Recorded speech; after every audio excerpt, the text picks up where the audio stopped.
Chapter 10, A Split Decision. When I got back home, the house was a complete and utter mess. It was a total disaster. A lot of things were out of place, but nothing appeared to be broken. Even the basement door had been fixed. After I kicked it open the other day during the desperate search for my parents, I thought I heard some noise downstairs, so I stopped and listened closely. I didn't hear it at first because I came in like a hurricane. When I went to check it out, the door to the basement was locked. I knocked on the door, but there was no answer. I could hear the commotion continuing downstairs, so it was possible no one heard me knocking. I started to pound on the door until I heard the noise come to a halt. I yelled, "Dad," and there was no response. I repeated, "Dad, is that you?"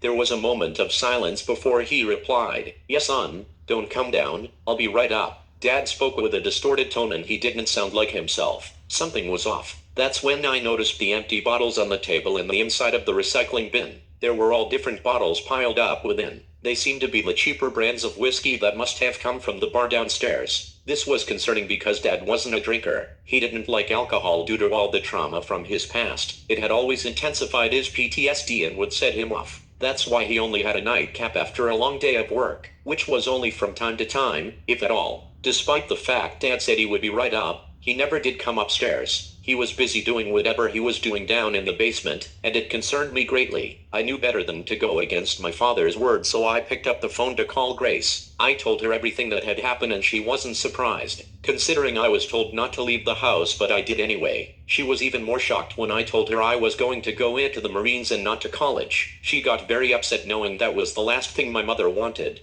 I never heard her that upset before. She even hung up on me for the first time ever. I called back right away, but she didn't answer, nor did she return my call. She just sent me a text and told me that she wouldn't be back for a few days because she was going to spend some time with her mother. Although Grace may have been heartbroken, she promised me that she would come over as soon as she was back in town. I didn't know what to do in the meantime, so I checked online for more information about enlisting into the military, primarily the Marine Corps, since it was the sign that was given to me. Besides, boot camp looked like it would be right up my alley. With my martial arts and now my background in parkour, I figured I would be able to breeze through the process. I was actually excited about it. I wanted to call what little friends I had left so I could see what they thought. Many of us used to practice together, but most had gone dark since the start of the pandemic. I only kept in contact with a couple of kids from school because I got trouble with a lot of the others. I lost a lot of freedom and we slowly drifted apart. It felt like my so-called friends forgot all about me when I was subjected to the confines of my own home.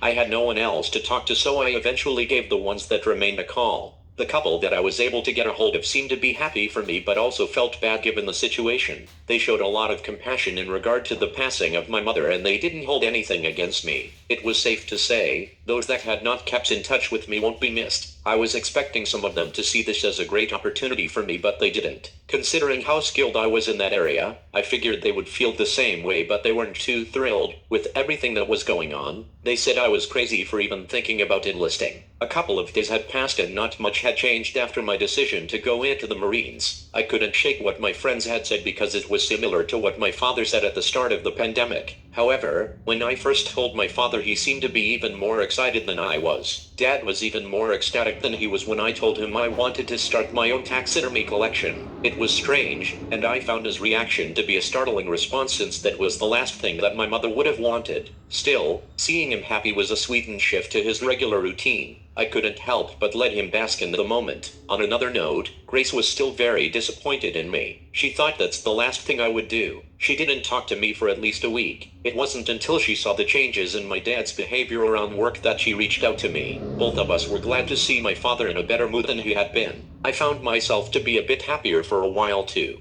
That's because I got to see my dad more than I had since my mother's passing, even though that was only because he was trying to prepare me for the grueling task before me, boot camp. My father wasn't available much, but I had to take what I could get considering his mental state. I felt bad that I would be leaving home, but seeing him this excited was worth it. He really wanted to help me prepare for the Marines, and it's not like two grown men could practice in the streets like we did when I was a kid. With that being said, we did a lot of training in the backyard. That's where my mother had moved everything during the lockdowns. It wasn't much, but we couldn't find it in ourselves to move it, so we left it outside. At first, most of the training consisted of calisthenics and conditioning. We did a lot of running and exercise, but wound up sparring most of the time. A lot of the sessions seemed to revolve around grappling, throwing, or ground techniques, as my father slowly realized that was my weakness. Dad had wrestled in high school, but we never worked on those areas during my training when I was younger. I thought it was because I was a lot smaller than both of my parents when I was growing up. It never really dawned on me how much more I needed to learn.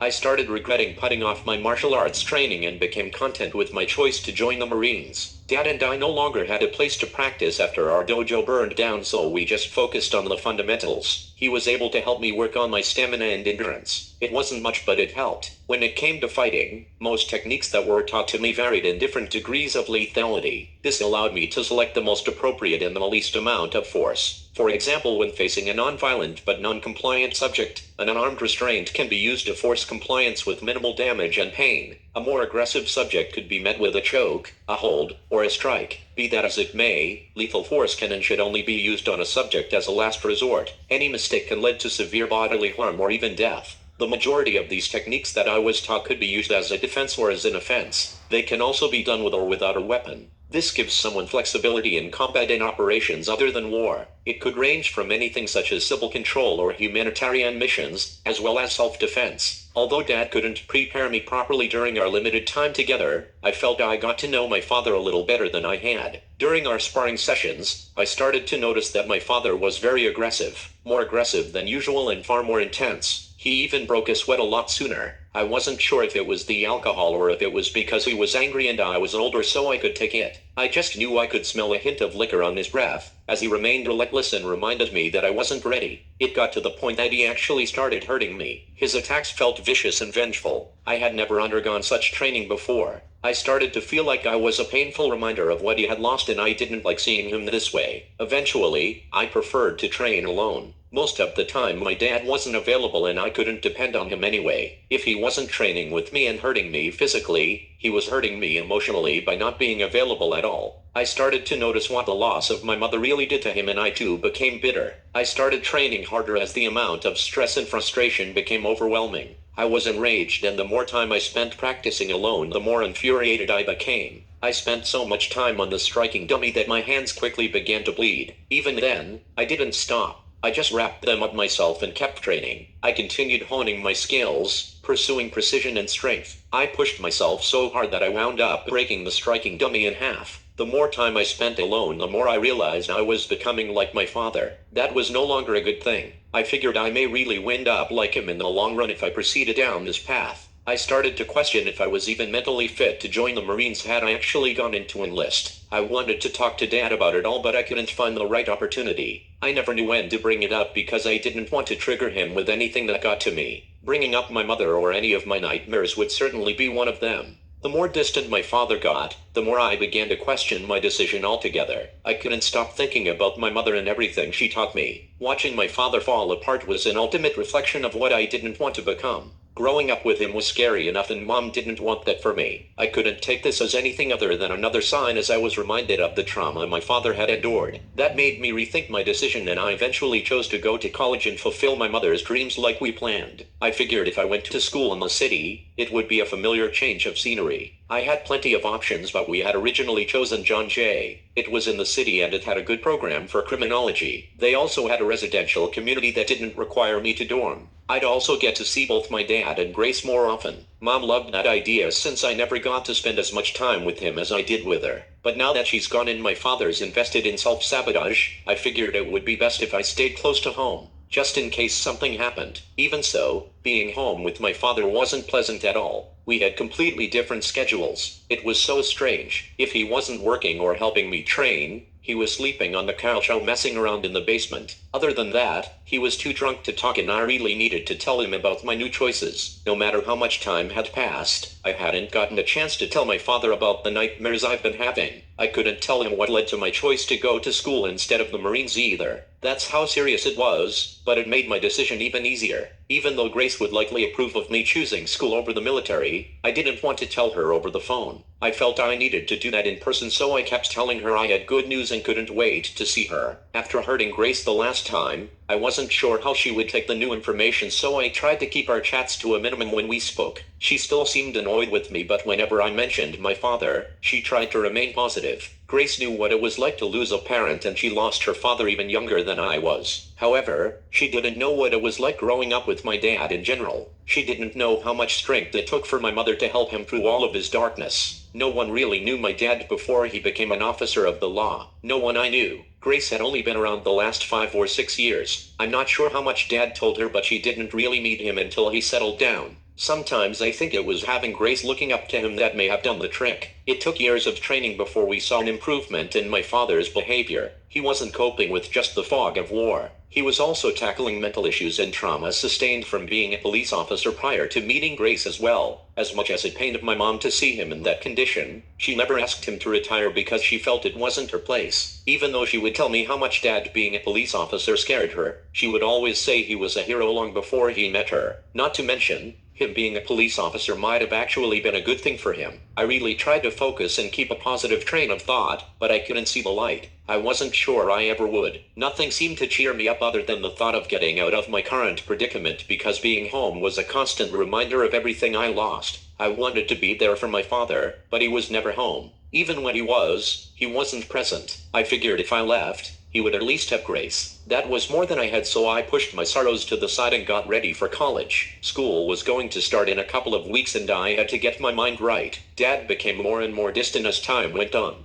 I called Grace a few times to tell her that I changed my mind because I couldn't wait. She was a little disappointed that I would be going to school in NJ and not NY, but since it wasn't the Marines, she came around quickly. She really thought that it was a good idea when I chose not to move too far from home. She even said she would help me get my things ready, which she didn't do before. So many people were leaving school as a consequence of the pandemic that it wasn't hard for me to find a dorm at all. I refused to go to school if I had to commute because I didn't drive and I really didn't want to stay home. Grace said she would let me stay with her if I chose to go to school in the city, but I didn't want to be any more of a burden than I had been already. Besides, there was so much going on that it made more sense to go to school in New Jersey, where I was more familiar with the area. I tried to get my father's input, but he was so disappointed that I didn't enlist. He managed to become more distant and evasive. It felt as if he only wanted to train, which was only when he wasn't too drunk or too tired to do so. All in all, I finally decided to reach out and tell Grace I was ready to move. When I saw her again, I ran through everything that had happened and it looked like she was about to cry. When the story unfolded, I could only look at her with confusion because I wasn't sure if she was upset about the story or me going off to school. "You know I'll miss you, right?" she asked, with an angry look on her face. I didn't expect that at all. I didn't know what to say in response. "I will miss you more," I mumbled, with a smirk and stupid across my forehead. Grace looked at me with a cute little smirk of her own before she exposed a dimple in her cheek and said, "Doubtful." I became even more puzzled as her response was mind-boggling.